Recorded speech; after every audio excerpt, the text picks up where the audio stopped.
मित्रांनो इकडे बघताय, इकडे आहेत काकू आणि ह्यांनी बघा मस्तपैकी जबरदस्त काहीतरी बनवलेलं आहे काजूचं. काय उकडलेले काजू. अण्णाने ह्याच्यामध्ये काय हे घावण्याचं पीठ. घावण्याचं पीठ यांनी खास मला सुद्धा दिलेलं आहे. आणि इकडे बघा मस्तपैकी सकाळचे गरम गरम घावणे बनतायत आणि आमटी सुद्धा आहे. वा. नमस्कार मित्रांनो आज आपण आहोत गावी आणि आज आपण गावातून मारणार आहोत फेरफटका आणि गावातील सुंदर सकाळसुद्धा तुम्हाला मी दाखवणार आहे. गावातील विहंगमय दृश्य तुम्हाला दाखवणार आहे. तर चला मित्रांनो, हल्ली कोकणातील प्रत्येक गावामध्ये आजी आणि आजोबाच राहिले आहेत फक्त.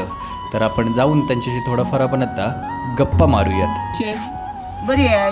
बरी आहेस ना? ढोपरा दुखता येत त्यांना औषध द्या तेवढा पाठवून. दुखणं काय नाही, फक्त मला ढोपरा दुखता येत, चालवत नाही, दम दाखतो. लोकांच्या श्रद्धास्थान असलेलं गावातील दत्तगुरू महाराजांचे मंदिर आणि आजूबाजूला बघताय तिथे निसर्गरम्य वातावरण.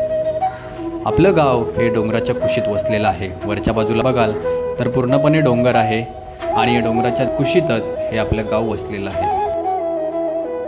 बाबा कशात बरेत ना? चला हे बघा, इकडून अशी एंट्री आहे गावामध्ये येण्यासाठी. गावामधून फेरफटका मारून झाल्याच्या नंतर आम्ही गेलो पोलादपूरला. हे पोलादपूरमधील भव्य छत्रपती शिवाजी महाराजांचं स्मारक. त्याच्यानंतर आम्ही गेलो एका छोट्या हॉटेलमध्ये आणि तिथे नाश्ता पाणी केला. आणि बघताय तुम्ही मल्हारची गंमत इथूनच चालू होते आणि पूर्ण ब्लॉग हा शूट केलेला आहे आणि यूट्यूबवरती अपलोडसुद्धा केलेला आहे. खाली दिलेल्या लिंकवरती जाऊन तुम्ही पूर्ण ब्लॉग बघू शकता आणि कमेंटसुद्धा करा. मित्रांनो, भेटू अशाच नवीन व्हिडिओमध्ये. तोपर्यंत बाय बाय.